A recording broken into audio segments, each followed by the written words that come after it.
Olá, sou Júlio Santiago e hoje vamos continuar tratando de execução fiscal. Se você por acaso perdeu alguma aula, não se preocupe que os vídeos ainda estão disponíveis no meu site juliocesarsantiago.com.br e também no meu canal do YouTube. Não se esqueça de se inscrever para você não perder os próximos vídeos.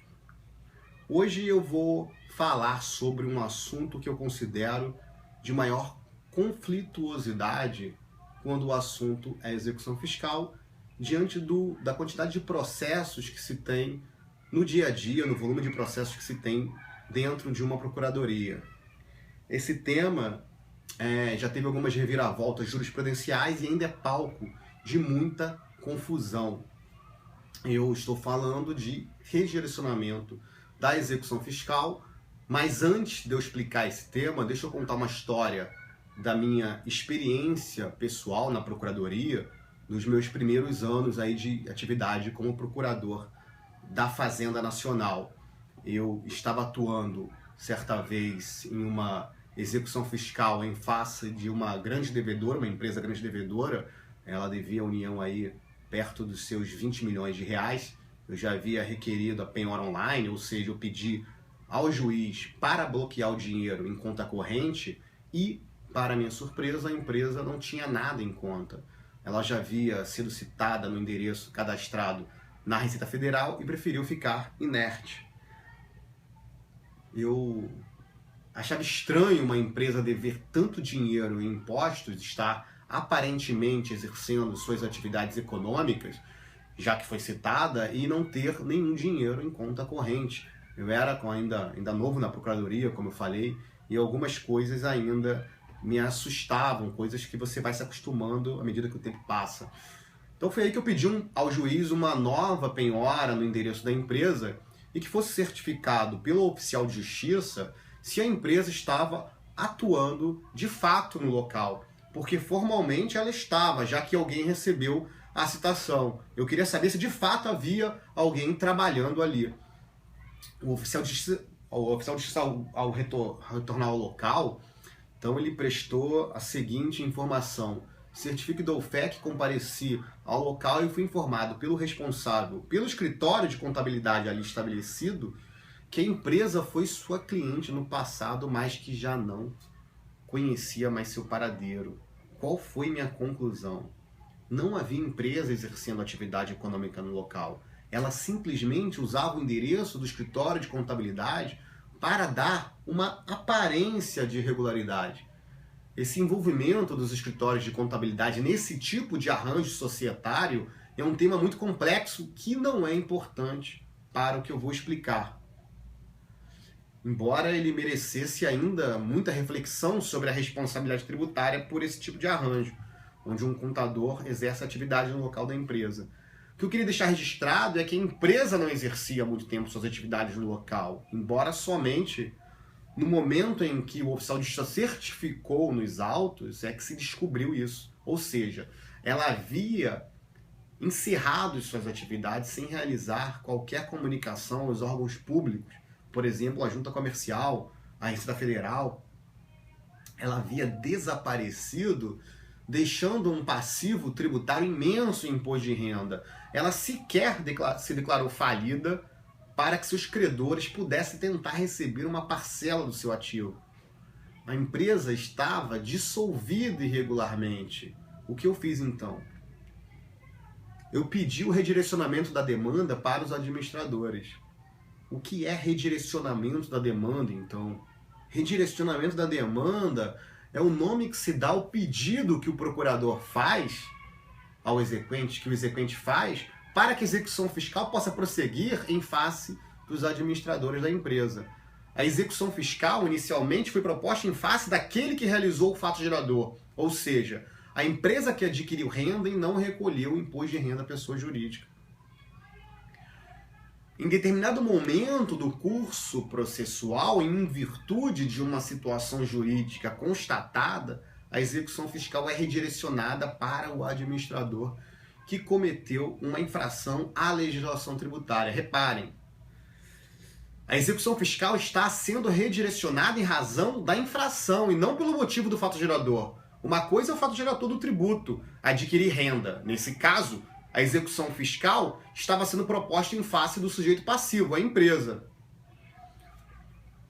Outra é a infração à legislação tributária, dissolver-se irregularmente. Nesse caso, a execução fiscal se direciona ao responsável tributário, ou seja, o administrador da empresa. Isso é estabelecido por vários fundamentos legais, mas eu vou mencionar apenas um.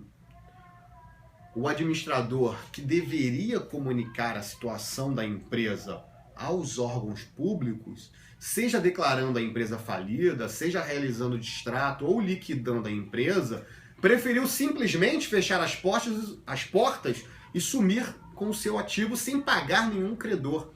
Não é só a fazenda pública que é prejudicada, mas diversos fornecedores e consumidores que participam da cadeia econômica daquela empresa são prejudicados. Por essa razão, esse administrador deve ser responsabilizado. E aqui eu não estou falando de fraude, que possui outros efeitos. Estou falando apenas da dissolução irregular, daquele que simplesmente fecha as suas portas. Qual, então, o principal fundamento jurídico para o redirecionamento da execução fiscal em face dos administradores, nesses casos de dissolução irregular? Existem basicamente dois fundamentos, um legal e outro jurisprudencial. O fundamento legal mais utilizado é o artigo 1353 do CTN. Existem outros, mas esse é o principal fundamento em âmbito federal. Determina o dispositivo que são pessoalmente responsáveis pelos créditos correspondentes a aquelas obrigações tributárias resultantes de atos praticados com excesso de poderes ou infração de lei, contrato social ou estatuto, os diretores, gerentes ou representantes de pessoas jurídicas de direito privado. Isso está lá no artigo 1353 do CTN. Esse é o principal fundamento legal para o redirecionamento. O CTN, portanto, considera responsável tributário o administrador que comete um excesso de poder ou infração à lei, ou contrato social, ou os estatutos. Antigamente se tentava redirecionar a execução fiscal pelo simples fato de não haver o pagamento do tributo. Esse fato, não pagamento do tributo, não foi admitido pelo STJ como um fato apto a proporcionar o redirecionamento. E é o que está disposto lá na súmula 430. O inadimplemento da obrigação tributária pela sociedade não gera por si só a responsabilidade solidária do sócio-gerente, é o que está lá no 430, na súmula. É preciso mais que isso, portanto, é preciso mais que o inadimplemento tributário. Até porque, como eu já disse, o redirecionamento está ligado a um outro fato diverso do fato gerador. E o inadimplemento tributário é um fato intimamente ligado ao fato gerador. Ocorrido o fato gerador, se não há pagamento do tributo, a consequência lógica é o inadimplemento tributário. Então não é isso que justifica o redirecionamento. O que justifica o redirecionamento da execução fiscal, portanto, é a infração à lei. E para o STJ, infração à lei não é o inadimplemento tributário. No caso aqui na rede da empresa que sumiu sem avisar ninguém, a infração à lei foi cometida pelo administrador que permitiu a dissolução irregular da empresa. Este fato é o que permite o redirecionamento da execução fiscal para o administrador. O STJ tem a súmula 435 nesse sentido, que diz que presume-se dissolvida irregularmente a empresa que deixa de funcionar no seu domicílio fiscal sem comunicação aos órgãos competentes, legitimando o redirecionamento da execução fiscal para o sócio gerente. Ainda tem muita confusão nesse tema na jurisprudência, havendo quem entenda que o administrador deve também estar presente à época do fato gerador, tornando os requisitos do redirecionamento cumulativos. O sócio teria que estar presente à época do fato gerador e também da dissolução irregular. Mas isso, a meu ver, está equivocado por várias razões.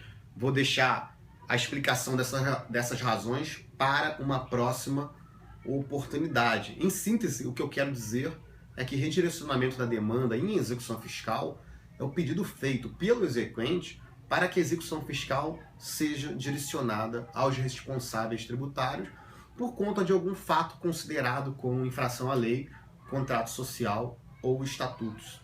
Espero que você tenha gostado. Se tiver alguma dúvida, é só comentar no vídeo, mandar e-mail, Facebook, LinkedIn, que eu costumo responder todos os e-mails sempre que possível. E para você não perder os próximos vídeos, se inscreve aí no canal, que semana que vem eu vou publicar um novo vídeo. Aproveito então para te desejar um Feliz Natal, forte abraço, até a próxima.